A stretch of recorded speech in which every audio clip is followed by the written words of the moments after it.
আপনারা অবগত আছেন, শাওয়াল মাসের আগে রমজান মাসে আমরা বিগত একটি মাস যাবৎ হাড়ভাঙ্গা পরিশ্রম করে আমরা রোজা রেখেছি। সারাদিন না খেয়ে থেকেছিলাম।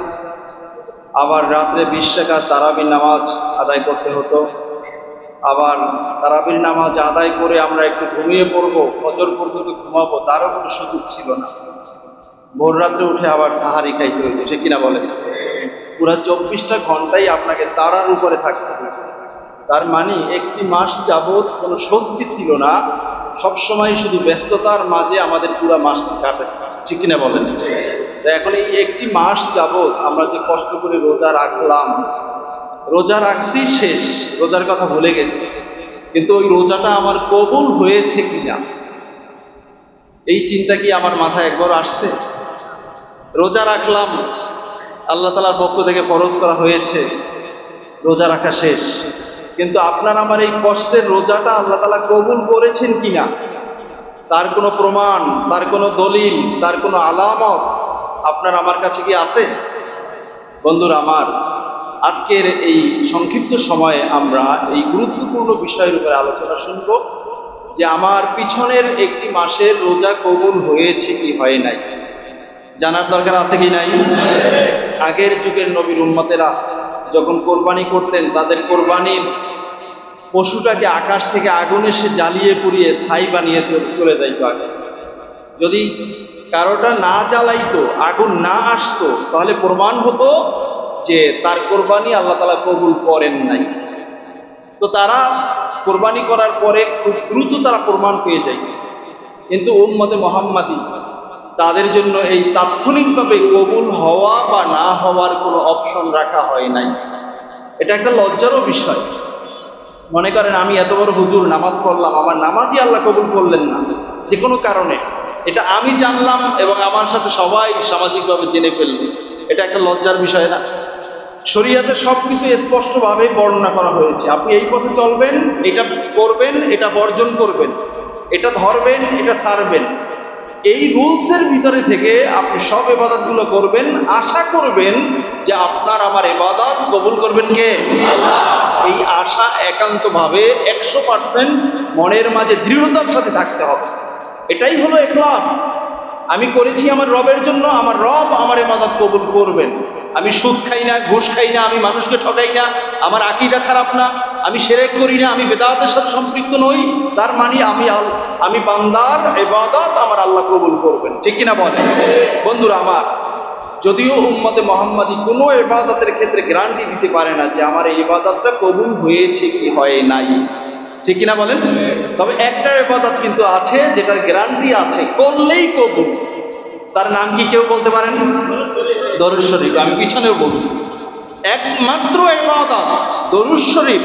আপনি পড়ছেন, সাথে সাথে আপনার রব এটা কবুল করে নিয়েছেন, সুবহানাল্লাহ।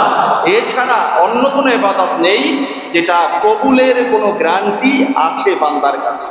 তবে কবুলের গ্যারান্টি না থাকলেও কিছু আলামত আছে যেগুলো দেখে বোঝা যায় যে আমার ইবাদতটা আল্লাহ তাআলা কবুল করেছেন, করেন নাই। বলুন না সুবহানাল্লাহ। আজকের আমরা এই ধরনের কিছু আলামতের ব্যাপারে কথা শুনবো।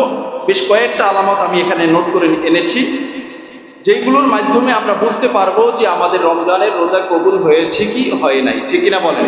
একটু মনোযোগ সহকারে শুনতে পারবেন না ইনশাআল্লাহ? বন্ধুরা আমার, 1 নাম্বার কোটেশন হলো রমজানের রোজা কবুল হয়েছে কি হয় নাই, সেটা 1 নম্বরে যেটার মাধ্যমে বোঝা যাবে, যেই আলামতের মাধ্যমে, যেই চিহ্নের মাধ্যমে, যেই আমলের মাধ্যমে, সেটি হলো বান্দার তাকওয়া বৃদ্ধি পেয়ে যাবে। বলুন না সুবহানাল্লাহ। রমজানের আগে, এমনকি রমজানের ভিতরে যে অবস্থা ছিল, রমজানের পরে বান্দার তাকওয়াটা আগের চেয়ে আরো বৃদ্ধি পাবে। বলুন সুবহানাল্লাহ। তাকওয়া মানে আল্লাহ ভীতি, আল্লাহর ভয়, আল্লাহ তাআলার স্মরণ, আল্লাহ তাআলার চিন্তা। প্রত্যেকটা কাজ করতে গেলে বান্দার স্মরণে আসবে আমার রব আমাকে দেখছে। কারণ এই শিক্ষাটা কিন্তু রমজান থেকে পেয়েছি আমরা। রমজানে এই 12 ঘন্টা অথবা তার কম বেশি সময় আমরা যে রোজা রাখলাম, সবার সামনে তো আমরা কিছু খাইতাম না, পান করতাম না, একা একাও কিছু খাইতাম না, পানও করতাম না। তাহলে ভয় পাইতাম কাকে? ওই ভয়টা ওখান থেকে নিয়ে আমি ঈদের দিনে ঈদের মুসাল্লায় গিয়েছি। এরপরে ওই ভয়টা আমার মনের মাঝে এখনো লালন পালন করতেছি যে আমার রব আমাকে দেখতেছেন। বলুন না সুবহানাল্লাহ। ভাইয়েরা আমার, একজন রোজাদারের রোজার মাসের পরে যদি এই চিন্তাটা তার মনে লালন পালন করে, তাহলে বোঝা যাবে ওই বান্দার 1 মাসের ফরজ রোজা আল্লাহ সুবহানাহু ওয়া তাআলা কবুল করে নিয়েছে। তার প্রমাণ কুরআনুল কারীমে সূরা বাকারা 183 নম্বর আয়াত। এই আয়াত আপনারা সবাই জানেন। আল্লাহ সুবহানাহু ওয়া তাআলা বলেছেন, ইয়া আইয়ুহাল্লাযীনা আমানু কুতিবা আলাইকুমুস সিয়ামু কামা কুতিবা আলাল্লাযীনা মিন ক্বাবলিকুম লাআল্লাকুম তাত্তাকুন।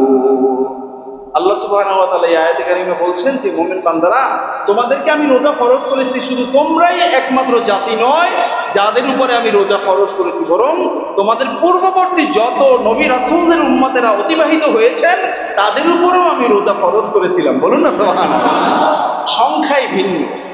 সংখ্যায় ভিন্ন, কারো উপরে 3টা, 5টা, 7টা, 11টা, 19টা, 21টা, এরকম বিভিন্ন সংখ্যা পাওয়া যায়। কিন্তু 1 মাস ব্যাপী কেবলমাত্র শুধুমাত্র উম্মতে মুহাম্মাদীকে আল্লাহ তাআলা রোজা দান করেছেন। বলুন না সুবহানাল্লাহ। রোজার আগে আমি আপনাদেরকে বলে গিয়েছিলাম, রোজার এত বেশি ফজিলত, এত বেশি মর্যাদা, এত বেশি শারাফাত আর কারামত বর্ণিত রয়েছে। কিয়ামতের ময়দানে যখন আল্লাহ সুবহানাহু ওয়া তাআলা রোজাদারকে 1 মাসের রোজার ফজিলত আল্লাহ রাব্বুল আলামিন দান করবেন, সওয়াব দান করবেন, তখন ওই বান্দা মনে মনে কামনা করবে, আল্লাহ সুবহানাহু ওয়া তাআলা যদি বাকি 11টি মাসও রোজা ফরজ করতেন খুবই ভালো হতো। তখন কামনা করবে, একটা মাস কেন দিল, বাকি 11টা মাসও যদি রোজা ফরজ করে দিতেন তাহলে তো আরো বেশি ফজিলত পাইতাম। বলুন না সুবহানাল্লাহ। বন্ধুরা আমার, সূরাতুল বাকারার 183 নম্বর আয়াতের সর্বশেষ কথাটা হলো লাআল্লাকুম তাত্তাকুন, তোমরা যাতে করে মুত্তাকি বান্দা হয়ে যাও, তোমাদের তাকওয়াটা অন্তঃকরণে দৃঢ় হয়ে যায়, তোমাদের তাকওয়াটা অন্তঃকরণে বেড়ে যায়। এই কারণেই আমি আল্লাহ তোমাদের জন্য রোজাকে ফরজ করেছি। বলুন সুবহানাল্লাহ। তাই রোজার মূল মাকসাদ হলো তাকওয়াবান হওয়া, মুত্তাকি হওয়া। যেই ব্যক্তি রোজা রাখলো, রোজার পরে আবার আল্লাহদ্রোহী কাজের সাথে সম্পৃক্ত হলো, শয়তানের কাজের মদত করলো, তাহলে বোঝা যাবে ওই ব্যক্তির রোজা কবুল হয় নাই। ঠিক কিনা বলেন? তাহলে আমাদের মাঝে আমরা যারা রোজা রাখছি, এই রোজার মাধ্যমে, রোজার সময় আমরা যেমনি ভাবে গুনাহ থেকে একটু একটু দূরে থাকতে চেষ্টা করতাম, গুনাহের কাজের আঞ্জাম দিতাম না, আল্লাহকে ভয় করতাম যেটা রোজার মাস, এই সময় এটা করা যাবে না, এই চিন্তা চেতনাটা রমজানের পরেও লালন পালন করতে হবে। আমরা পারবো না ইনশাআল্লাহ? আমরা সবাই পারবো তো ইনশাআল্লাহ? ভাইয়েরা আমার, আমি আপনাদেরকে এই তাকওয়া যে বৃদ্ধি পায়, তাকওয়াবান হয়ে যায়, মুত্তাকি হয়ে যায় রোজার মাধ্যমে, আমি এই তাকওয়ার ব্যাপারে কয়েকটা দৃষ্টান্ত আমি আপনাদের খেদমতে উপস্থাপন করতে চাই। 1 নম্বর যে দৃষ্টান্তটা, এটা এসেছে পৃথিবী বিখ্যাত তাফসিরে আদ-দুররুল মানসুর ফি তাফসিরিল মাসুর। এই তাফসিরের মাঝে আল্লামা হাফিজুল হাদিস আল্লামা জালালউদ্দিন সুয়ুতী রাহিমাহুল্লাহ তাআলা সূরাতুল হাক্কা, এই সূরার তাফসিরের মাঝে খুব সুন্দর একটা ঘটনা উপস্থাপন করছেন। ঘটনাটা বাইহাকি শরীফের বর্ণনা এসেছে, বাইহাকি শরীফের হাদিসেও এই ঘটনাটা এসেছে। খরাজা ইবনু উমর ফি বাদি নওয়াহিল মাদিনাহ ওয়া মাআহু আসহাবুন লাহু। আব্দুল্লাহ ইবনে ওমর রাদিয়াল্লাহু তাআলা আনহুমা, ওমর রাদিয়াল্লাহু তাআলা আনহুর ছেলে আব্দুল্লাহ ইবনে ওমর, বিশিষ্ট সাহাবী, উনি একবার কিছু সঙ্গী সাথী নিয়ে মাদিনা মুনাওয়ারার একটা প্রান্তরে সফরের উদ্দেশ্যে বের হয়েছিলেন। ওনার সাথে অনেকজন সঙ্গী সাথী ছিলেন, তাদেরকে নিয়ে সফরের উদ্দেশ্যে বের হয়েছেন। যেতে যেতে যেতে যেতে মাদিনা মুনাওয়ারার একেবারে অনেক দূরে চলে গেছে। যাওয়ার পরে সেখানে গিয়ে দেখতেছেন যে সেখানে যাওয়ার পরে অনেক ক্লান্ত হয়ে গেছে। ক্লান্ত হওয়ার পরে বলতেছেন সঙ্গী সাথীদেরকে যে আমাদের সাথে তো খাবার আছে, তাহলে বসো, এখানে আমরা বসি, একটু বিশ্রাম করি, আমরা খাবার গ্রহণ করি। এখন এই কথা বলার পরে ওখানে দস্তরখান বিছানো হলো, যেই খাবার তারা সাথে করে নিয়ে গেছেন খাবারগুলো জমা করা হলো, খাইতে বসবেন এই অবস্থায় দূরে তাকিয়ে দেখতেছেন একজন রাখাল একটা পাহাড়ের ছায়ায় বসে বসে তার পশুগুলো পরিচালনা করছে, পশুগুলো পাহারা দিচ্ছে।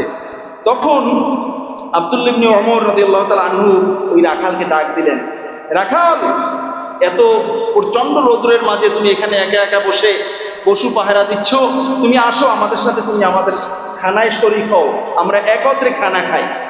তখন ওই রাখাল ওখান থেকে জবাব দিল, ইন্নী সায়েম, আমি রোজাদার। সুবহানাল্লাহ। রাখাল কি জবাব দিলেন? আমি রোজাদার, আমি খানা খাবো না, আপনারা খান, আমি রোজা রেখেছি। অবশ্যই এটা রোজার মাসের বাহিরে নফল রোজা রাখতে রাখাল। এখন আব্দুল্লাহ ইবনে ওমর রাদিয়াল্লাহু তাআলা আনহু এই কথা শুনে পাল্টা প্রশ্ন করলেন। কি করলেন? আতাসুমু ফি মিথলি হাদাল ইয়াউমিল হাররিশ শাদীদ ওয়া আনতা ফি হাযিহিল জিবালি তারআ হাযিহিল গনাম। আব্দুল্লাহ ইবনে ওমর রাদিয়াল্লাহু তাআলা আনহু বললেন, হে রাখাল, আশ্চর্য বিষয়, প্রচন্ড গরম, এই গরমের মাঝে এই পাহাড়ের উপরে বসে তুমি তোমার পশুগুলো পরিচালনা করছো, আর এই প্রচন্ড গরমের মাঝে তুমি রোজা রাখছো, এটা কেমন কথা? তুমি তো এটা নফল রোজা রাখছো, যেহেতু আমরা তোমাকে খাবারের অফার করলাম, নফল রোজা তো তুমি ভেঙেও ফেলতে পারো, আসো, চলে আসো, তুমি আমাদের সাথে খানা খাও। বলুন না সুবহানাল্লাহ। কিন্তু রাখাল এবারে কি জবাব দিচ্ছে দেখেন।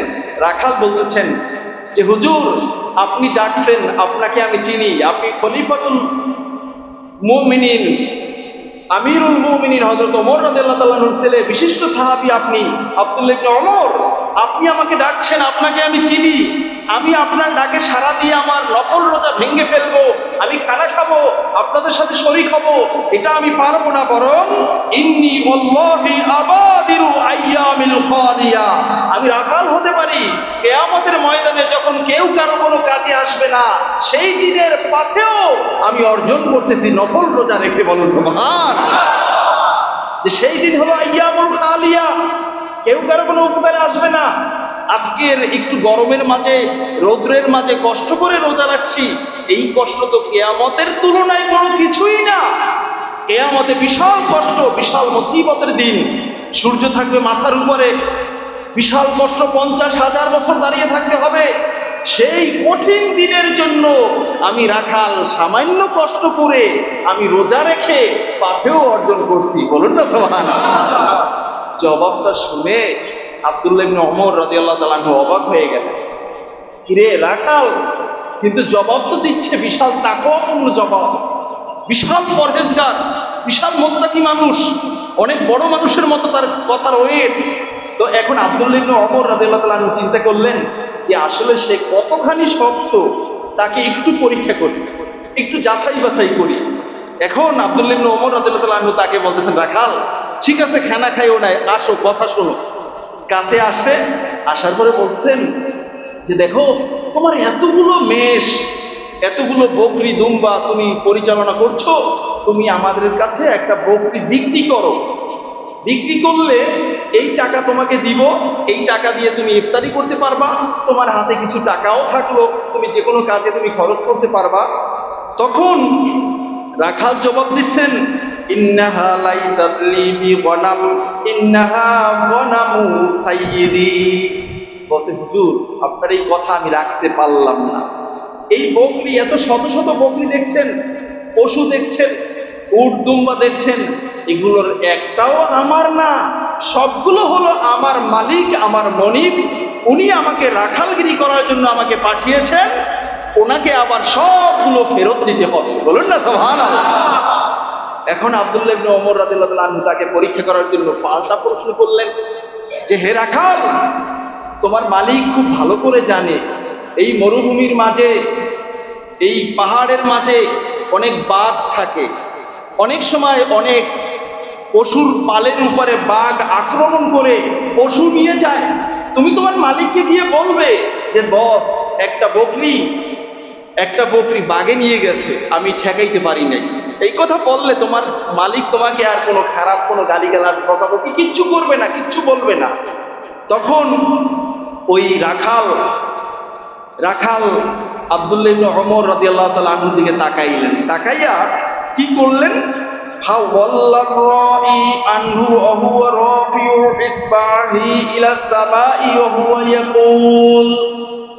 রাখাল আব্দুল্লাহ ইবনে ওমর রাদিয়াল্লাহু তাআলা আনহুর দিকে তাকাইলেন, আকাশের দিকে একটা আঙ্গুল উঁচু করলেন, উঁচু করে ওখান থেকে দৌড় দিলেন আর বলতেছেন, ওহে আব্দুল্লাহ ইবনে ওমর, আপনি আমাকে বলছেন আমার মালিক দেখবে না, তাকে বাগে খাওয়ার কথা বলবো, কিন্তু আমার আকাশের আল্লাহ কোন দিকে তাকিয়ে থাকবেন? আমার আল্লাহ তো দেখবেন যে আমি গোলাম, আমি রাখাল, আমার মালিকের সাথে আমি ছলচাতুরি করলাম, মিথ্যা কথা বললাম। আমার আল্লাহ কোথায়? আমার আল্লাহ কোথায়? আমার আল্লাহ তো দেখবেন। বলুন না আল্লাহু আকবার। আব্দুল্লাহ ইবনে ওমর রাদিয়াল্লাহু তাআলা আনহু বিশিষ্ট সাহাবী, যখনই গোলামের মুখে, রাখালের মুখে ফাআইনাল্লাহ শব্দটা শুনলেন, এই কথাটা আব্দুল্লাহ ইবনে ওমর রাদিয়াল্লাহু তাআলা আনহুর কলিজার মাঝে গিয়ে দাগ কাটলো। আব্দুল্লাহ ইবনে ওমর রাদিয়াল্লাহু তাআলা আনহু ওই জায়গা থেকে ফাজাআলা ইবনে ওমরা ইউরাদ্দিদু কাউলুর রাই, আব্দুল্লাহ ইবনে ওমর রাদিয়াল্লাহু তাআলা আনহু ওই জায়গা থেকে বারবার এই কথাটা বলতেছেন, ওই গোলামের কথাটা, ফাআইনাল্লাহ ফাআইনাল্লাহ ফাআইনাল্লাহ। আব্দুল্লাহ ইবনে ওমর রাদিয়াল্লাহু তাআলা আনহুর কলিজার মাঝে এতটা বেশি দাগ কাটলেন এই কথাটা, উনি আর এই কথাটা বলতে পারলেন না। যতক্ষণ সবর করছেন, একটু পর শুধুমাত্র বলতেছেন, ফাআইনাল্লাহ, আমার আল্লাহ কোথায়? আমার আল্লাহ কোথায়? তার মানে আমার আল্লাহ তো সবটাই দেখছেন, সবটাই জানেন, সবটাই বোঝেন। বলুন না সুবহানাল্লাহ। যতদিন সফরে ছিলেন ততদিন পর্যন্ত ক্ষণে ক্ষণে আব্দুল্লাহ ইবনে ওমর রাদিয়াল্লাহু তাআলা আনহু এই কথাটা বারবার আওড়াইতেছিলেন। যখন তিনি মদিনা মুনাওয়ারায় চলে আসলেন, মদিনা মুনাওয়ারায় আসার পরে ফালাম্মা কদিমাল মাদিনাতা বাআসা ইলা মাওলাহু আশতারা মিনহুল গনামা ওয়ার রায়া ফাআতাকার রায়া ওয়া হাবা মিনহুল গনাম। যখন মদিনা মুনাওয়ারায় আসলেন, ওই রাখালের মালিককে খোঁজ করে বের করা হলো। বের করার পরে মালিকের কাছে গিয়ে প্রস্তাব দিল আব্দুল্লাহ ইবনে ওমর, ভাই আপনি অমুক মাঠে অমুক রাখালের সাথে যতগুলো বকরি আপনি পরিচালনা করতে পাঠিয়েছেন, সব বকরিগুলো আপনি আমাকে বিক্রি করেন। যখন বলেন, আব্দুল্লাহ ইবনে ওমর রাদিয়াল্লাহু তাআলা আনহু বললেন, বলার সাথে সাথে মালিক রাজি হয়ে গেলেন। মালিক বললেন, হুজুর আপনি যেহেতু কেনার জন্য এসেছেন, আমি আর দ্বিতীয় প্রশ্ন না করে আপনার কাছে বিক্রি করে দিলাম। বলুন সুবহানাল্লাহ। আব্দুল্লাহ ইবনে ওমর সব বকরির মালিক হয়ে গেলেন। এ পর্যায়ে দাঁড়িয়ে রইলেন। ওই মালিক বলতেছে, হুজুর এখনো কেন দাঁড়িয়ে আছেন? পরে বলতেছে, আমার কেনা শেষ হয় নাই, এখনো কেনা বাকি আছে। সেটা কি? বলছেন যে ওই যেই গোলাম এই রাখাল এই বকরিগুলো পরিচালনা করছে, ওই গোলামটাও তুমি আমাকে বিক্রি করে দাও। সুবহানাল্লাহ। তখন বললেন, হুজুর আপনি যেহেতু চাচ্ছেন, আপনাকে তো আমি ফিরাইতে পারি না, আপনাকে আমি গোলামটাও বিক্রি করে দিলাম। বলুন না সুবহানাল্লাহ। মোটা অঙ্কের টাকা দিয়ে সব বকরিগুলো ক্রয় করলেন এবং ওই গোলামটাকেও ক্রয় করলেন। করার পরে ওই গোলামকে ডাকলেন। ডাকার পরে আব্দুল্লাহ ইবনে ওমর রাদিয়াল্লাহু তাআলা আনহু বলতেছেন যে, গোলাম তোমার আর এই বকরি পরিচালনা করা লাগবে না, এই বকরি সবগুলো আমি তোমার মালিকের কাছ থেকে কিনে নিয়েছি। বলুন না সুবহানাল্লাহ। আব্দুল্লাহ ইবনে ওমর রাদিয়াল্লাহু তাআলা আনহু এই কথা শুনে বলতেছেন, হুজুর আপনি সবগুলো কিনে নিয়েছেন? খুব ভালো কথা, ঠিক আছে তাহলে আমি আমার মালিকের কাছে চলে যাই। আব্দুল্লাহ ইবনে ওমর রাদিয়াল্লাহু তাআলা আনহু বললেন যে, না তুমি দাঁড়াও, তোমার সাথে আমার কথা আছে। শুধু বকরি কিনি নাই, বকরির সাথে তোমাকেও কিনছি। বলুন না সুবহানাল্লাহ। এ পর্যায়ে গোলাম বলতেছে, হুজুর তাহলে আমিও আপনার, বকরিও আপনার। এ পর্যায়ে আপনি আমাকে বলেন কোন মাঠে নিয়ে যাব, কোন জায়গায় আপনার বকরিগুলো চড়াবো, কোন জায়গায় ঘাস খাওয়াতে নিয়ে যাব, আপনি আমাকে যেই হুকুম দিবেন সেই হুকুম মতো আমি চলবো। আব্দুল্লাহ ইবনে ওমর রাদিয়াল্লাহু তাআলা আনহু বললেন, ও গোলাম আমি এই বকরি এজন্য ক্রয় করি নাই যে আমি মালিক হব, বরং আজ থেকে তোমাকে আমি বলে দিলাম, তোমাকেও আমি ক্রয় করেছি, বকরিগুলো আমি তো ক্রয় করেছি, এই বকরিগুলো সব তোমাকে আমি দিয়ে দিলাম এবং তুমি যেহেতু আমার গোলাম, কেনা গোলাম, তোমাকেও আমি আজাদ করে দিলাম। সুবহানাল্লাহ। তাহলে দেখেন মুফাসসিরুল আল্লাম এখানে বলছেন তাকওয়ার ফলাফলটা কি? তাকওয়া অর্জন করার কারণে একটা বকরি বিক্রি করে কিছু টাকা পাবে, ইফতারি করবে খুব সুন্দর পাবে, টাকাগুলো পকেটে থাকবে, এগুলো নিয়ে সে ইচ্ছা মতো খরচ করবে। এটা না করে তিনি বলেছিলেন ফাআইনাল্লাহ, আমার আল্লাহ কোথায়? আমার আল্লাহকে কি আমি ভয় করব না? আমার আল্লাহ কি এটা দেখবেন না? আমার আল্লাহ কি এটা শুনবেন না? এই প্রশ্ন করার মাধ্যমে, এই তাকওয়ার কারণে আল্লাহ সুবহানাহু ওয়া তাআলা আব্দুল্লাহ ইবনে ওমর রাদিয়াল্লাহু তাআলা আনহুকে এমন ভাবে রহমত করলেন যে সবগুলো কিনে ওই রাখালকেই মালিক বানিয়ে চিরতরে আজাদ করে দিলেন। বলুন না সুবহানাল্লাহ। তাহলে এই তাকওয়া আমাদেরও দরকার আছে কি নাই? এই রোজাদার ব্যক্তি রোজা তাকে খাওয়া এবং একটা বকরি বিক্রি করা থেকে ফিরাইলো একটা নকল রোজায়। কিন্তু আমরা 30 রোজাদারে এমন অনেক রোজাদার আছি যারা রোজা রাখা অবস্থায়ও 2 নাম্বারই করেছি, রোজার পরেও 2 নাম্বারই করি। আছে কি নাই? এই কারণে কিতাবের মাঝে এসেছে রোজাদারের রোজা কবুল হয়েছে কিনা বোঝার একমাত্র আলামত, 1 নাম্বার আলামত হলো তাকওয়া অর্জন করা। ব্যক্তির মাঝে তাকওয়া আছে থাকলে বোঝা যাবে ব্যক্তির রোজা কবুল হয়েছে। আর ব্যক্তির মাঝে তাকওয়া নাই, যদি এমনটা হয় তাহলে বোঝা যাবে ব্যক্তির রোজা কবুল হয় নাই। বলুন নাউযুবিল্লাহ। তাহলে আমরা এই তাকওয়া অর্জন করতে চাই কি চাই না? সবাই চাই কি চাই না? যে কোনো জায়গায় 2 নাম্বারের কোনো অফার পাইলে আমরাও কি মুখে বলতে পারবো ফাআইনাল্লাহ, আমার আল্লাহ কোথায়? এই কথা কি আমরাও বলতে পারবো ইনশাআল্লাহ? এই চিন্তা, এই চেতনা, এই শক্তি, এই পাওয়ার আমাদের কলবের মাঝে আজীবন আমরা জাগ্রত রাখতে পারবো কি পারবো না? আল্লাহ রাব্বুল আলামিন আমাদের সবাইকে মুত্তাকি হিসাবে কবুল করে নেন। বলুন আমিন। ভাইয়েরা আমার, তাকওয়ার ব্যাপারে আরেকটা দৃষ্টান্ত আমি আপনাদেরকে শোনাতে চাই। যেই দৃষ্টান্তটা এসেছে তাযকিরাতুল আউলিয়ার মাঝে আল্লামা ফরিদ উদ্দিন আত্তার রাহিমাহুল্লাহ তাআলা যে কিতাবটা লিখেছেন, এই কিতাবের মাঝে এসেছে জগৎ বিখ্যাত বুজুর্গ আল্লাহর ওলি বিশিষ্ট আলেম হযরত জুনায়েদ বাগদাদী রাহিমাহুল্লাহ তাআলার অনেকগুলো ছাত্র ছিলেন, অনেক মুরিদ ছিলেন। এই মুরিদদের মাঝে একজন মুরিদকে, একজন ছাত্রকে তিনি খুব একটু বেশি পছন্দ করতেন। এখন এই পছন্দ করার কারণে অন্যান্য ছাত্ররা এটা নিয়ে হিংসা করত যে হুজুর তাকে খুব বেশি পছন্দ করেন, আমাদেরকে বেশি পছন্দ করেন না, যে কোনো কাজে কর্মে তাকে ডাক দেন, এটার কারণটা কোথায়?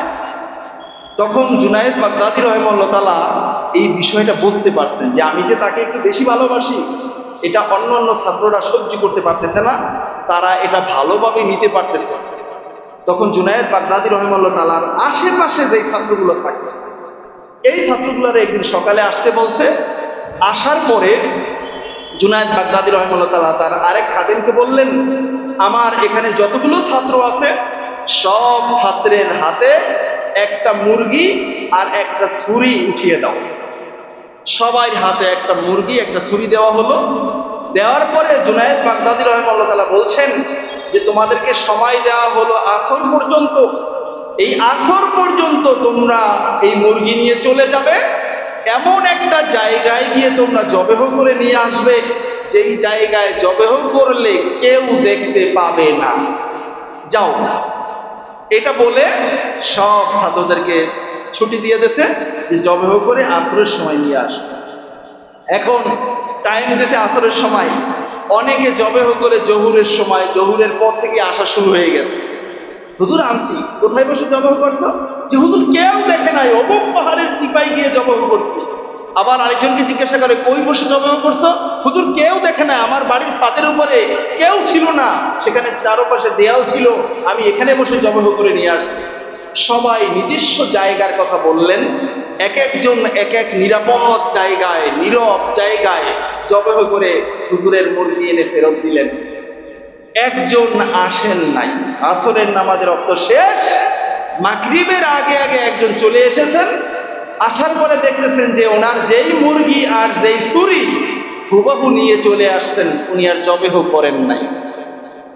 এখন প্রশ্ন করলেন, কিরে সবাই মুরগি জবেহ করে নিয়ে আসলো, তুমি মুরগি জবেহ করলা না, আরো আসলা সবাই পরে, ঘটনা কি?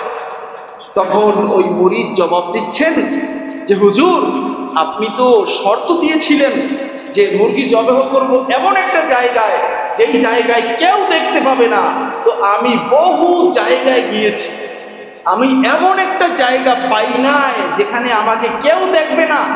আমি যেই জায়গায় যাই সেখানে গেলেই আমার রবের কথা মনে পড়ে যে আল্লাহ, আমি মানুষের চোখ না হলে পাখি দিলাম, কিন্তু আমার রব কোথায়? আমার রব তো আমাকে দেখবেন।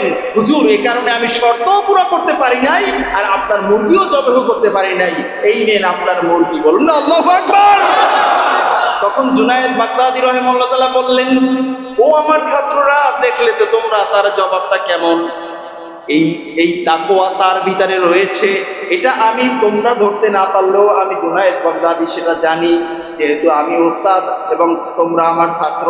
তার মাঝে আল্লাহর ভয় এমন ভাবে গালেব হয়ে গেছে, এটা জানার কারণে সবচেয়ে মুত্তাকি যিনি, তাকেই তো আমি বিভিন্ন কাজের জন্য দায়িত্ব দিয়ে থাকি, এবং তোমাদের চোখের সামনে তোমরা সবাই ফেল মারলা, আর আমার সেই ভালোবাসার পাত্র একমাত্র ছাত্র তোমাদের সামনে সফলতা অর্জন করে ফেলছে।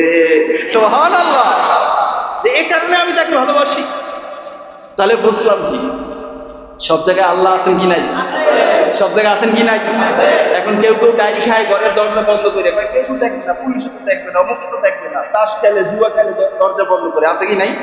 বিভিন্ন বাজারের আনায় কোনায় কোনা এখানে সেখানে কি পাশা খেলে টাকা দিয়ে, এগুলো পুলিশে দেখলে ধরে। তো দোকানের মাঝে একটা দোকান একেবারে চোরা রূপ এমন জায়গায় গিয়ে এটা দখল করে, যেই জায়গায় পুলিশ সারাদিন বাজার থেকে হাঁটলেও বলতে পারবে না যে কোন জায়গায় বসে তারা জুয়া খেলে, আছে কি নাই? তো ওই জায়গায় পুলিশে দেখে না, র্যাবে দেখে না, অন্য কোনো মানুষে দেখে না, আমার রব দেখেন কি দেখেন না? বন্ধুরা আমার রব যে দেখেন, এই দেখার মানসিকতা, চিন্তা চেতনা যতদিন মনের ভিতরে না আসবে, ততদিন ওই ব্যক্তি মুত্তাকি হতে পারবে না। ঠিক কিনা বলেন ভাইরা আমার? সত্য কথা বলতে গেলে বলতে হয়, এই তাকওয়া আপনার মাঝে আসবে না ততক্ষণ পর্যন্ত যতক্ষণ না আপনার কলিজার মাঝে আল্লাহর হাবিবের ভালোবাসা এবং তার হাবিবের সুন্নাতের অনুসরণ না থাকবে। সুন্নাতের অনুসরণ নাই, আপনার মাঝে তাকওয়া আসবে না। আল্লাহর হাবিবের ভালোবাসা থাকবে না, আপনার মাঝে তাকওয়া আসবে না। বিশ্বাস হয়? আল্লাহ রাব্বুল আলামিনকে ভালোবাসার জন্য, আল্লাহ রাব্বুল আলামিনকে অনুসরণ করার জন্য আল্লাহ তাআলা তার হাবিবকে জমিনে প্রেরণ করেছেন। কিন্তু আজকের দুঃখের বিষয় হলো, আল্লাহর রাসূলের ভালোবাসার কথা বললে একদল বেদাতের ট্যাগ লাগিয়ে দেয়, সুন্নাতের কথা বললে বলে জমিনে ইসলামী হুকুমত কায়েম নাই, তারা সুন্নাত নিয়ে টানাটানি করে, আছে কি নাই?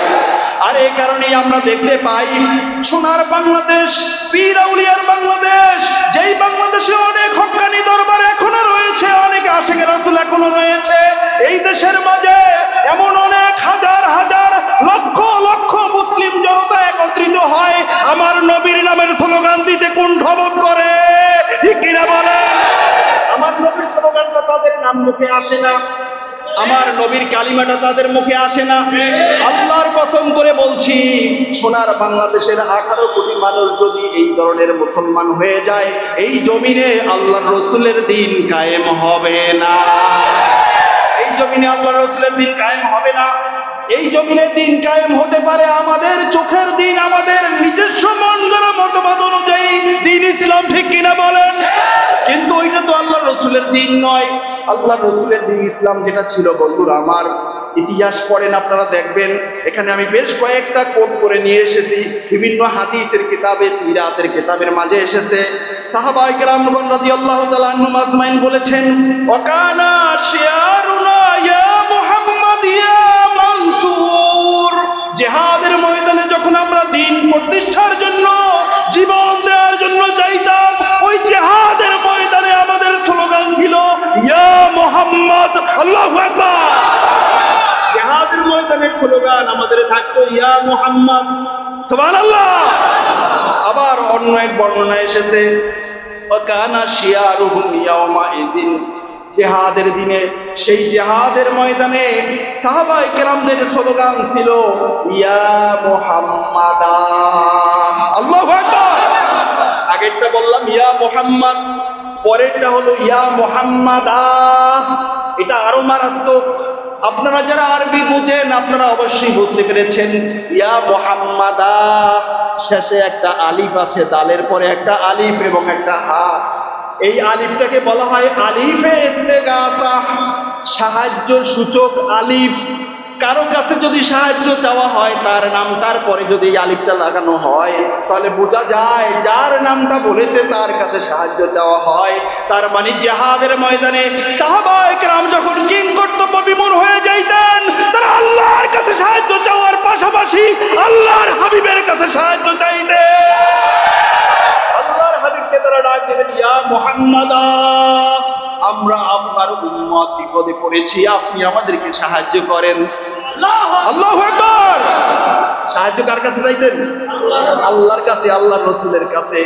ঠিক কিনা বলেন? পারলে এই কিতাব আগুনে উড়াইয়া দেন, পুড়াইয়া দেন, উড়াইয়া দেন, পানিতে ফালাইয়া দেন, পারবেন না। গোটা বিশ্বব্যাপী এই কিতাবগুলো রয়েছে। আরাবিয়ান কান্ট্রিতে রয়েছে, তুরস্কে রয়েছে, মিশরে রয়েছে, সৌদি আরবে রয়েছে, মক্কা মুকাররমায়, মদিনা মুনাওয়ারায় রয়েছে। বাংলা বাজার, চক বাজার চলে যান, অসংখ্য কিতাবের ভিতরে এই বর্ণনাগুলো আপনারা পাবেন।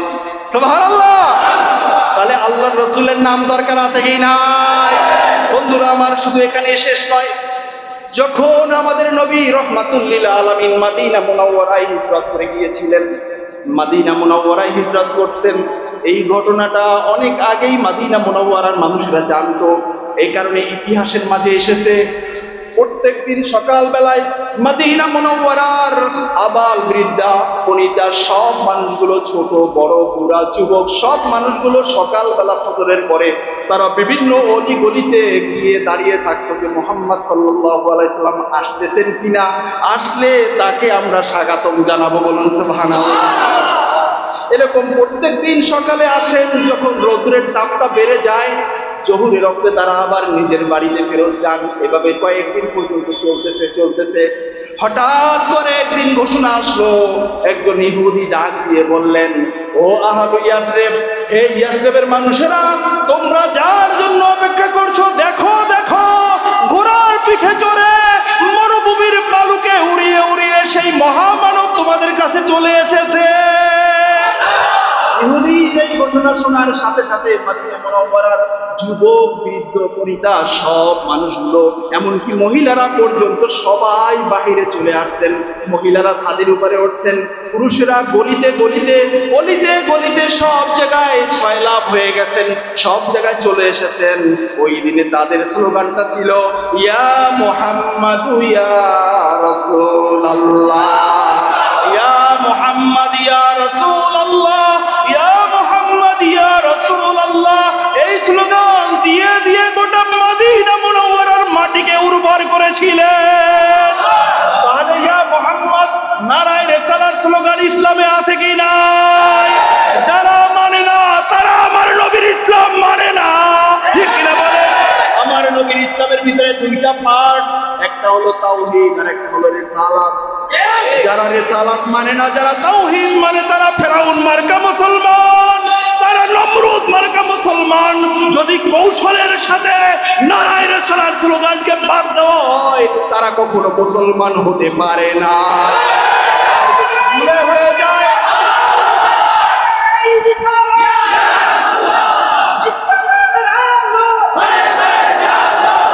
আর যদি ভুলে হয়ে যায়, ভুলে হইলে মাফ করবেন কে? আরো জোরে কে? ভুলে হলে আল্লাহ মাফকারী, ক্ষমাকারী আছে। ইন্নাল্লাহা ইউহিব্বুল আফওয়া, আল্লাহ তাআলা ক্ষমা করাকে পছন্দ করেন। আল্লাহ তাআলার নাম গফুর, গফফার, রহিম, রহমান, সত্তার। আল্লাহ ক্ষমা করে দিবেন। ঠিক কিনা বলে? কিন্তু কৌশলে যদি করা হয়, তারা একটাও মুসলমান নয়। এটা সিরিয়াস কথা, স্পষ্ট কথা। ঠিক কিনা বলে? এই কারণে ব্ল্যাকমেইল ফতুয়া হবে যুগ উপযোগী, সময় অনুযায়ী ফতুয়া হবে। আগের যুগে চলতো, এখন চলবে না। এখন ইসলামিক স্কলার এবং ইসলামের মূল নীতি যেগুলো আছে এ অনুযায়ী ফতুয়া হবে। একটা সময় বলা হতো তাওহীদি জনতা, তাওহীদি জনতা। এখন তাওহীদি জনতার কথা বলে যদি কেউ রিসালাতের পাঠকে বাদ দিতে চায়, এই সময়ে এই জমিনে তাওহীদি জনতা বলা জায়েজ না। ঠিক কিনা বলে? এই কারণে আমরা বলবো ঐক্য হবে ঈমানের ভিত্তিতে। ঐক্য হবে কিসের ভিত্তিতে? ঈমানের ভিত্তিতে ঐক্য হবে, তাওহীদের ভিত্তিতে নয়। ঈমানের মাঝে তাওহীদ আছে, রিসালাত আছে, দুটোটা আছে, ঠিক কিনা বলে? সুতরাং তাওহীদের ভিত্তিতে ঐক্য, এই কথাটার ভিতরে শুভঙ্করের ফাঁকি আছে, ঠিক কিনা বলে? সুতরাং তাওহীদের ভিত্তিতে ঐক্য নয়, আমাদের গোটা পৃথিবীর মুসলমানদের ঐক্য হবে ঈমানের ভিত্তিতে, ঠিক কিনা বলে? আমরা সবাই কি বিষয়টা বুঝতে পারছি? বন্ধুরা আমার, আজকের মুসলমানরা দেখেন ফিলিস্তিনে মাইর খায়, ফিলিস্তিনের মুসলমান মাইর খায়। ফিলিস্তিনের জন্য আমরা স্লোগান দিলে, আমরা মিছিল দিলে সেখানেও আবার ভুল করে বসে থাকি। সেখানে নিয়ে সেই মিছিল নিয়েও তাদের বিভিন্ন হাসি মস্কারের কার্যক্রম বিভিন্ন বাইর করে ফেলে। আবার আমাদের পার্শ্ববর্তী দেশ ভারতের ভিতরে মুসলমান মাইর খায়, ঠিক কিনা বলেন? ভারত যখন মুসলমানরা ক্ষমতা ছেড়ে দিয়েছিল 700 বছর পরে, এরপরে ক্ষণে ক্ষণে ক্ষণে ক্ষণে বিভিন্ন সময়ে মুসলমানদের উপরে তারা অত্যাচার করেই যাচ্ছে, ঠিক কিনা বলেন? নতুন করে আবার মোরশেকের বাচ্চা মোরশেক নতুন একটা আইন তারা পাশ করলো, অক্ষ বিলের নামে মুসলমানদেরকে মারে, মুসলমানদের মসজিদ ভাঙে, মুসলমানদের মাদ্রাসা ভাঙে। অথচ তাদের বোঝা উচিত ছিল এই ভারতবর্ষ মুসলমানদের স্থাপন করা, মুসলমানদের হাতে 700 বছর ছিল, ঠিক কিনা বলে? মুসলমানরা যদি ওই সময় চাইতো, একটা হিন্দু মোশরেক আজকের ভারতে খুঁজে পাওয়া যাইতো না। মুসলমানরা যদি চাইতো এই 700 বছরে যে অমুসলিমদেরকে এই দেশে থাকতে দিব না, একটা মোশরেক খুঁজে পাওয়া যাইতো না, ঠিক কিনা বলে? আজকের তারা রাষ্ট্রের এত বড় বড় ধারক বাহক হয়ে, এগুলো ইসলামিক হিস্ট্রিতে আছে, এর সাথে সাথে তাদের ইতিহাসেও এই কথাগুলো আছে। তারা হলো এমন জ্ঞান পাগল, ক্ষমতা লোভী, দুনিয়া লোভী, ইসলামের ইতিহাসটা পর্যন্ত তারা জানে না, ঠিক কিনা বলে? ইসলামের ইতিহাস জানলে তারা এই কাজ করতে পারবে না। পুরানা ইসলাম, এমনকি খাজা মঈনুদ্দিন চিশতি রাহিমাহুল্লাহ তাআলার মাজার শরীফের জায়গাও নাকি তাদের। জোরে চিৎকার মেরে বলুন নাউজুবিল্লাহ। বাবরি মসজিদ 1000 বছরের ঐতিহ্য শহীদ করে ফেলছো, লক্ষ লক্ষ মুসলমানদের রক্তক্ষরণ হয়েছে। সোনার বাংলাদেশে একটা মন্দিরে একটা পাটকেল পর্যন্ত কেউ মারে না। তাহলে মুসলমানদের আদর্শ, মুসলমানরা কখনো আগে আঘাত করে না বিভিন্ন ইস্যুতে, ওয়াকফ বিল, অমুক তমুক। এখন মুসলমানদের চাপে পড়ে পায় এটা সাময়িক স্থগিত। কিসের স্থগিত? বাতিল করতে হবে, ওয়াকফ বিল বাতিল করতে হবে। ওয়াকফ বিল বলতে কোনো বিল নাই, বরং এই জমিনটা আল্লাহর ঘোষণা, এই জমিন হলো মোমেন বান্দাদের। আল্লাহ নিজে বলছেন সূরাতুল আম্বিয়ার মাঝে, ইন্নাল আরদা ইয়ারিসুহা ইবাদিয়াস সালিহুন, এই জমিনটা আমি মোমেন বান্দাদেরকে ওয়াকফ করে দিলাম। তোমরা কোত্থেকে ওয়াকফ পাইলা আবার, ঠিক কিনা বলে? সুতরাং সময় আসবে, আমরা গলা ফাটিয়ে বলি, এটাও তাদের ভাল লাগে না। জোরে কেন কথা বলে শব্দ দূষণ হয়। তারা যে বোমের পর বোম মারে, কামানের পর কামান ছুড়ে, তাদের নাচ গান, পয়লা বৈশাখ, 31 নাইট শব্দ দূষণ হয় না, ঠিক কিনা বলে? বন্ধুরা আমার কথা স্পষ্ট, আমরা মুসলমান, আমরা কালিমার ভিত্তিতে, কালিমায়ে তাইয়্যিবার ভিত্তিতে, ঈমানের ভিত্তিতে গোটা বিশ্বের মুসলিম একক, আমাদের মাঝে কোনো ফাটল নাই, ঠিক কিনা বলে? ভারতে, কাশ্মীরে, ফিলিস্তিনে, বসনিয়া, সেসনিয়া, ইয়েমেন, সিরিয়ায় যেই জায়গায় রক্তক্ষরণ হচ্ছে মুসলমানদের, ওই রক্তক্ষরণ তাদের পাশাপাশি আমাদের কলিজায় রক্তক্ষরণ হয়, ঠিক কিনা বলে? এজন্য বসে থাকার সময় নাই। জিহাদের ডাক আসলে আমাদের জীবনকে ইসলাম এবং মুসলমানের জন্য আমরা তুচ্ছ মনে করে 1000 বার জীবন দিতে রাজি আছি আমরা। বন্ধুরা আমার, এজন্য আমাদের ঈমান, আমল, আখলাক, তাকওয়া পূর্ণ লাগবে কি লাগবে না? আপনার মাঝে তাকওয়া না থাকলে আপনি জিহাদের ময়দানে যাইতে পারবেন না। আপনার মাঝে তাকওয়া না থাকলে আপনি জিহাদের ময়দানে ইচ্ছা করলেই যাইতে পারবেন না, আল্লাহর কসম। এজন্য তাকওয়া অবলম্বন করতে হবে। আজকের সমাজের মাঝে চুরি, ছিনতাই, হাইজাকার খুব বেশি ধরনের বেড়ে গেছে। আপনি কারটা চুরি করে নেন, আপনি কারটা ছিনতাই করে নেন, এটা তো পরের হক। আপনি আবার মুসলমান, আবার অনেকগুলো চোর ধরা খায়, দেখবেন দাড়িও আছে কি নাই? এখন এই দাড়ি টুপি জুব্বা নিয়েও চুরি করে, এমনও অনেক অনেক সময় মিডিয়া আসে। তাহলে আপনি যদি মুসলমান হয়ে থাকেন, আপনি কি জানেন না পরের একটা পয়সা যদি আপনার ঋণ থাকে, কিয়ামতের ময়দানে ওই এক পয়সার জন্য আপনার জাহান্নাম যথেষ্ট হয়ে যাবে, ঠিক কিনা বলে? সুতরাং আমরা পরের হক নষ্ট করব না, পারবো না ইনশাআল্লাহ।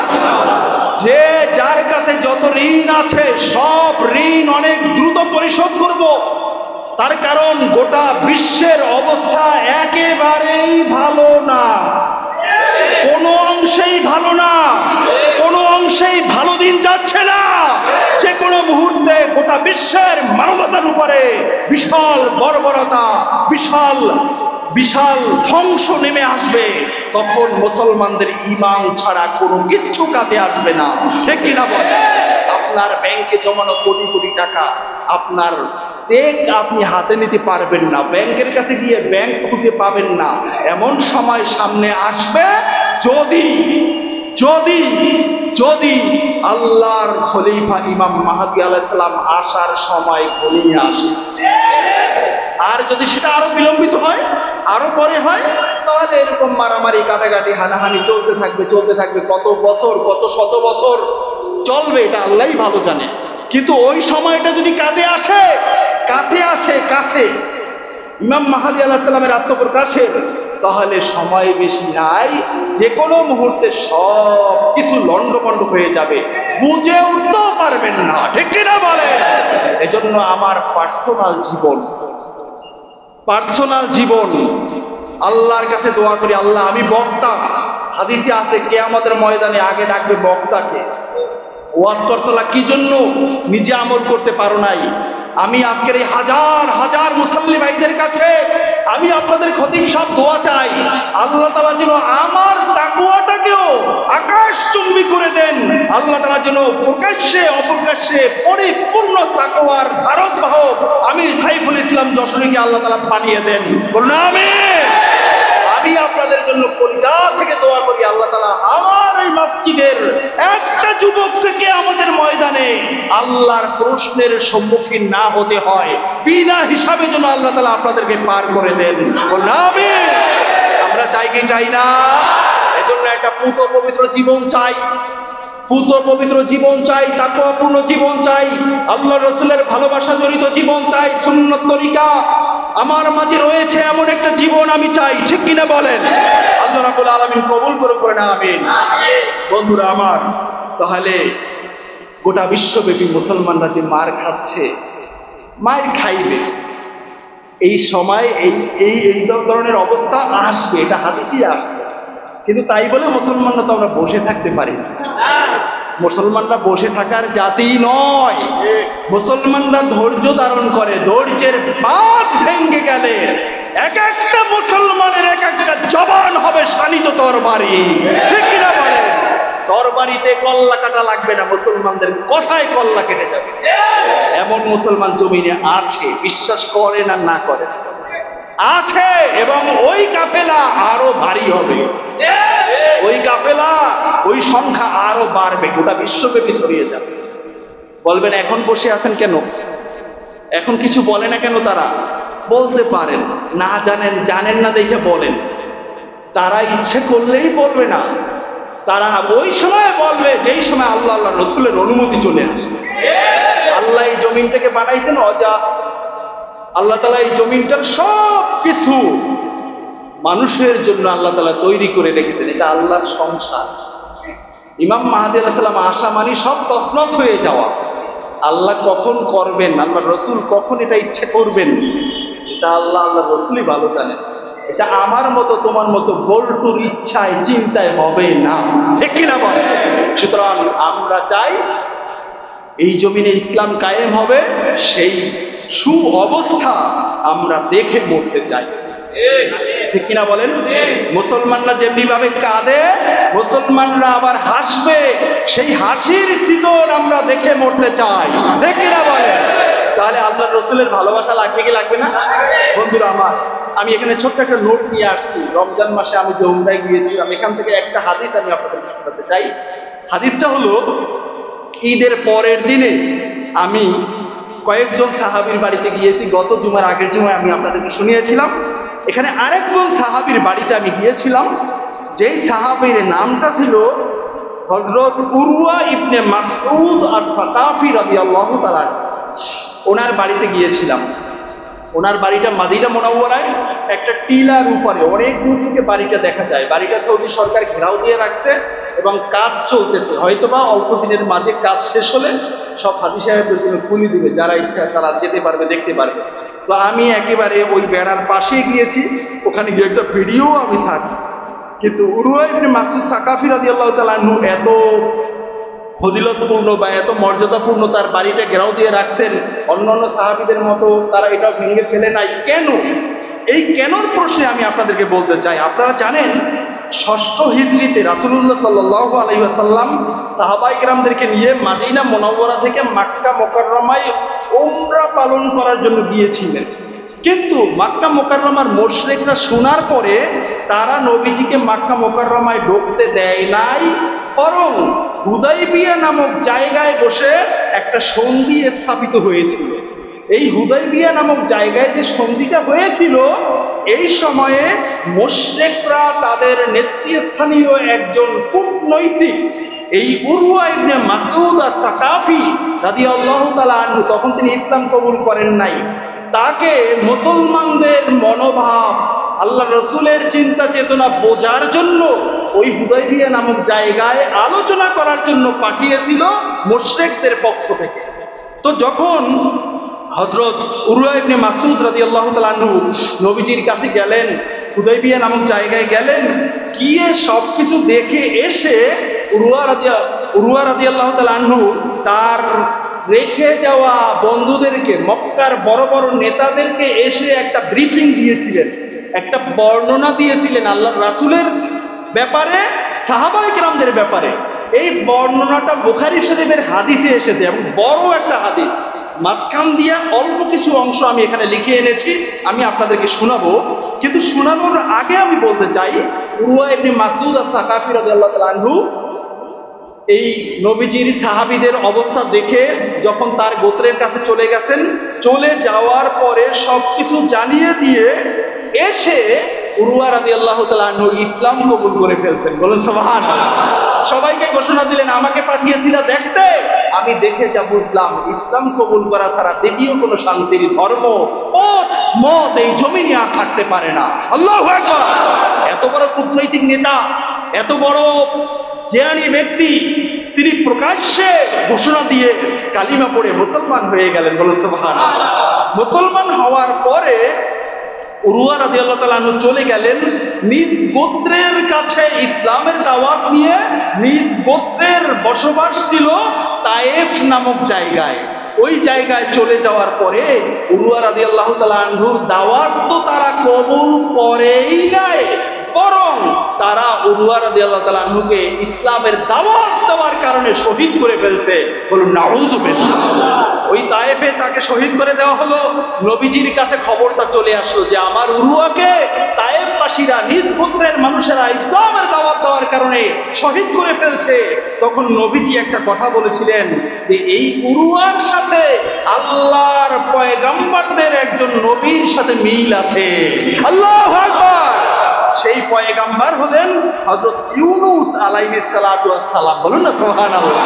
ইউনূস আলাইহিস সালাতু ওয়াস সালাম যখন তার গোত্রের মানুষদেরকে তাওহীদের দাওয়াত দিয়েছিলেন, তখন তারা কবুল করার পরিবর্তে ইউনূস আলাইহিস সালাতু ওয়াস সালামের উপরে অত্যাচারের স্টিম রুলার চালিয়েছিল। আর এর পরবর্তীতে ইউনূস আলাইহিস সালাতু ওয়াস সালামের পরে তারা আবার কালিমার দাওয়াতের দিকে এগিয়ে এসেছিলেন। বলুন না সুবহানাল্লাহ। ঠিক তদ্রূপ উরওয়া রাদিয়াল্লাহু তাআলা আনহু দাওয়াতটা তারা মানে নাই ঠিক, কিন্তু পরবর্তীতে এই তায়েফ থেকে বিশাল এক জাক মানুষ কালিমার পতাকা তলে এসেছিলেন। বলুন না সুবহানাল্লাহ। যাই হোক বন্ধুরা আমার, দেখেন উরওয়া রাদিয়াল্লাহু তাআলা আনহু এসে আল্লাহ রসুলের মহব্বত লাগে না, স্লোগান লাগে না, আল্লাহ রসুলের ভালোবাসা লাগে না, এগুলো তো আমাদের এখন একেবারে অ্যাভেলেবেল ওয়াজ নসিহত, ওয়াজ করলেই এগুলো বলা লাগে। কিন্তু উরওয়া রাদিয়াল্লাহু তাআলা আনহু এসে কি জবাবটা দিলেন তার গোত্রের মানুষদেরকে আমি আপনাদেরকে শোনাচ্ছি সরাসরি বুখারীর মতন। ফারাজা উরওয়াতু ইলা আসহাবিহি ফাকাল, উরওয়া রাদিয়াল্লাহু তাআলা আনহু হুদাইবিয়া নামক জায়গায় গিয়ে নূর নবীজি এবং তার সাহাবীদেরকে দেখে এসে তার কওমের মানুষের কাছে এসে বললেন, আই কওমি, হে আমার সম্প্রদায়ের মানুষেরা, আল্লাহি লাকাদ আফাতু আলাল মুলুকি ওয়া আফাতু আলা কায়সারা ওয়া কিসরা ওয়ান নাজাশি। এসে বললেন, আল্লাহর কসম করে আমি উরওয়া বলছি, আমি গোটা পৃথিবীর অনেক রাজা বাদশাদের দরবারে গিয়েছি, এমনকি আমি কিসরা, কায়সার এবং নাজাশির দরবারে গিয়েছি, কিন্তু আল্লাহি ইন রাআইতু মালিকান কাত্তুন, আমি এমন কোন রাজা বাদশাকে কখনো দেখি নাই, ইউআযিমুহু আসহাবুহু মা ইউআযিমু আসহাবু মুহাম্মাদিন সাল্লাল্লাহু আলাইহি ওয়াসাল্লাম মুহাম্মাদা, আল্লাহর রাসূল মুহাম্মদকে তার সাহাবীরা যেমনিভাবে সম্মান করে এত বেশি সম্মান করতে আমি আর কোন রাজা বাদশাকে দেখি নাই কখনো। বলছে যে আমি কোন রাজা বাদশাকে দেখি না, তার অধীনস্থ লোকেরা রাজা বাদশাকে এত বেশি সম্মান করে যতটা সম্মান সাহাবীরা নূর নবীজিকে করে। বলুন না সুবহানাল্লাহ। তাহলে সাহাবীরা নবীজিকে সম্মান বেশি করতেন না কম করতেন? অন্যান্য তথাকথিত বড় বড় রোম সম্রাট কিসরা, কায়সার, নাজাশি, বিশাল বিশাল ধাপটালা বাদশা, তাদের অনুসারীরা তাদেরকে যে সম্মান করে তার চেয়ে বেশি সম্মান সাহাবায়ে কেরামরা নূর নবীজিকে করে। সুবহানাল্লাহ। তাহলে নবীজিকে সাহাবীরা সম্মান করতেন কি করতেন না? আমরা বলি বড় ভাইয়ের মতো সম্মান, সম্মান করলে বড় ভাইয়ের মতো এর বেশি করা যাবে না, এটা শিরক হবে। আর মানুষ তো আমার মতো, কিন্তু সাহাবায়ে কেরাম কি করতেন দেখেন, সাহাবায়ে কেরামদের বর্ণনাটা হযরত উমর রাদিয়াল্লাহু তাআলা আনহু দেন। দেখেন আগেও বলতেন আল্লাহি, আল্লাহর কসম, আবার দ্বিতীয় পর্যায়ে আবারও বলতেছেন আল্লাহি, আল্লাহর কসম, বারবার বারবার আল্লাহর কসম করে কথাগুলোকে শক্ত করে দিয়ে যাচ্ছেন। কারণ কিয়ামতের আগে এমন একদল উম্মতে মুহাম্মাদি আসবে যারা বলবে আল্লাহর রাসূলের ভালোবাসা বেদাত, যারা ভালোবাসার কথা বলে তারা বেদাতি, তাদের ওয়াজ শোনা যাবে না, তাদের পিছনে নামাজ হবে না, এমন একটা দল বের হবে। তাদেরকে শক্ত করার জন্য বারবার আল্লাহর কসম করে বলছেন, আল্লাহর কসম করে আমি বলছি, ইন তানাখামা নুখামাতান ইল্লা ওয়াকাত ফি কাফি রাজুলিন মিনহুম, আল্লাহর রাসূলকে আমি দেখেছি তার সাহাবায়ে কেরাম এত বেশি ভালোবাসেন, এত বেশি সম্মান করেন, ওই মুহাম্মদ যখন থুতু ফালাইতে ইচ্ছা করেন, কোন এক সাহাবী দৌড়ে এসে থুতু মোবারক তাদের হাতে নিয়ে নেয়, থুতু মোবারক মাটিতে পড়তে দেয় না। থুতু, আমি থুতু ফেলাইলে আপনি হাতে নিতে পারবেন? এখানে অনেকে আছেন আমাকে অনেক ভালোবাসেন, কিন্তু আমি থুতু ফেলাইলে, সর্দি ফেলাইলে আপনি হাতে নিতে পারবেন? কখনো পারবেন না, সম্ভব নয়। কারণ আমিও মানুষ, আপনিও মানুষ, কিন্তু রাসূলও মানুষ, আমিও মানুষ, আমার মতো মানুষ নয়। এই কারণে আল্লাহর রাসূলের সবকিছু সাহাবায়ে কেরাম হাত পেতে গ্রহণ করতেন। বলুন না সুবহানাল্লাহ। আল্লাহ রাসূলের থুতু মোবারক হাত পেতে নিতেন, নিয়ে কি করতেন? নিয়ে বাইরে হাত ধুয়ে ফেলাইতেন নাকি?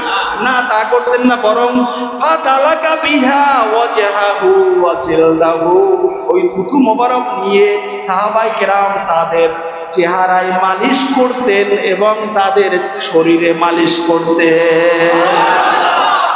থুতু মোবারক নিয়ে, থুতু পাইয়া চেহারায় মালিশ করতেন, শরীরে লাগাইতেন। বরকত, সুবহানাল্লাহ বলবেন না? কারা করতেন? সবার মুখে শুনতে চাই, কারা করতেন? নাকি বেদাতিরা? বেদাতিরা, মাজার পূজারীরা? আল্লাহর রাসূলের সাহাবী যারা কাছে থাকতেন সব সময়। এখানেই শেষ নয়, দেখেন সামনে কি উরওয়া রাদিয়াল্লাহু তাআলা আনহু বলছেন, ওয়াইদা আমারাহুম ইবতাদারু আমারাহু, যখন ওই নবী কোনো কাজের নির্দেশ দেন তখন তারা সবাই ওই কাজটা করার জন্য হুমড়ি খাইয়া পড়ে। বলুন না সুবহানাল্লাহ। কে কার আগে করবে আল্লাহ রাসূলের নির্দেশ, কে কার আগে পালন করবে? বলুন না সুবহানাল্লাহ। এই কারণেই তো সাহাবীরা বলছেন, ইয়া রাসূলুল্লাহ, আপনি যদি বলেন জিহাদ করা শুধুমাত্র নয়, আপনি যদি বলেন আমাদেরকে ইসলাম কায়েম করার জন্য পৃথিবীর অপর প্রান্ত যেতে হবে, তাও আমরা যাব। সাগর সাগরে আগুনে জাপ দিতে বললে তাও আমরা দিতে পারবো, দিন ইসলাম রক্ষার্থে, বলুন না সুবহানাল্লাহ। বন্ধুরা আমার দেখেন এরপরে কি, ওয়াইদা তাওয়াদ্দা কাদু ইয়াকতাতিলুনা আলা ওযুইহি, যখন নবীজি অজু করতেন, অজুর পানিটা নিচে পড়ে যায় না, হাত ধোয়া পানি, মুখ ধোয়া পানি, ওই নিচে পড়ে যাওয়া পানিটা সাহাবায়ে কেরাম গ্রহণ করার জন্য এখানে শব্দ চয়ন করা হয়েছে কাদু ইয়াকতাতিলুনা, তাদের মাঝে যেন যুদ্ধ বেজে যাইতো, কে কার আগে নবীজির ব্যবহৃত অজুর পানিটা গ্রহণ করবে। আল্লাহু আকবার। আল্লামা ইবনে হাজার আসকালানী রাহিমাহুল্লাহ তাআলা এই হাদিসের ব্যাখ্যায় বলেছেন, যারা পানি পেতেন না, নবীজি ওযু করা শেষ, একটু পরে আসছে, আয়েশা আরেকজনের হাত ধরতেন যে সাহাবী আপনি আল্লাহ রাসূলের ওযুর পানি পাইছেন? আমি পাই না। আরে আমার হতভাগা, আপনার হাত মোবারক দেন, একটু আমি আর্দ্রতা গ্রহণ করি, আপনার হাতটা তো একটু শীতল আছে, নবীজির ওযুর পানির মাধ্যমে আমি একটু এইটা গ্রহণ করি, বলুন না আল্লাহু আকবার। এরপরে কি, ওয়াইদা তাকাল্লামা খাফাদু আসওয়াতাহুম ইনদাহু, ওই নবীজির সামনে যখন সাহাবায়ে কেরাম কথা বলেন তখন তাদের আওয়াজটা এত নিচু হয়, এত নিচু হয়, আদবের কারণে, ভালোবাসার কারণে, সম্মানের কারণে, যেই কথাটা কানে শুনতে কষ্ট হয়। সুবহানাল্লাহ। এত কম আওয়াজে কথা বলেন যে নবীজির সামনে আমি জোরে কথা কেমনে বলবো, এটা সম্ভব না। আমি একটা ভিডিও দিছিলাম, সেই নবীদের সামনে এখন আমরা জুতা পালাই, জোরে চিল্লাই, ভিডিও করি, ভিডিও কল দেয়, মোবাইলে ওখান থেকে যে কথা বলে সেই কথা অনেক জোরে জোরে শোনা যায়। অন্য অন্য হাদিসে আমরা তাকাই যে কার মোবাইলে এত জোরে কথা হয়, অথচ এই নবীদের সামনে সাহাবায়ে কেরাম জোরে কথা বলতেন না নবীদের সম্মানে। আল্লাহু আকবার। এরপরে কি,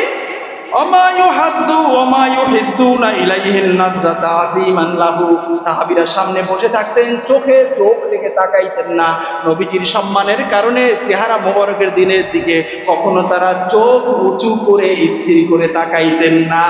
সুবহানাল্লাহ। তাহলে এই সম্মানগুলো যে সাহাবায়ে কেরাম দিচ্ছেন, এগুলো তো হাদিসে আছে সবগুলো, নাকি? হাদিসে কি এগুলো করতে বলা হয়েছে? কি বলেন, এগুলো করতে বলা হয়েছে? কোথাও আপনি পাবেন না নবীজি ওযু করলে ওযুর পানি গ্রহণ করো, থুতু মোবারক ফালাইলে থুতু মোবারক গ্রহণ করো, এটা কোনো হাদিসে নাই, নাই, পাবেন না। তারপরেও সাহাবায়ে কেরাম ভুল করেছেন কেন? নবীজির ভালোবাসা তাদের কলিজায় ছিল, ঠিক কিনা বলেন? তাহলে নবীজির ভালোবাসা লাগবে কি লাগবে না? বন্ধুরা আমার, আমি অনেকগুলো কথা বললাম। আজকের এই আলোচনার মূল আলোচনা হলো আমাদের তাকওয়া লাগবে, আমাদের তাকওয়া ছাড়া আমাদের জীবন একেবারে বিফল, ঠিক কিনা বলেন? রোজা কবুল হওয়ার আলামত, এক নাম্বার আলামত তাকওয়া লাগবেই লাগবে। তাকওয়া নাই, বোঝা যাবে রোজা কবুল হয় নাই। আর তাকওয়া আসবে না আল্লাহর রাসূলের ভালোবাসা, আল্লাহর রাসূলের সুন্নতের অনুসরণ ছাড়া। কথা ক্লিয়ার একেবারে, মনে রাখতে পারবেন না ইনশাআল্লাহ? আল্লাহ সুবহানাহু ওয়া তাআলা আমাদের সকলকে কবুল করুন, আমিন।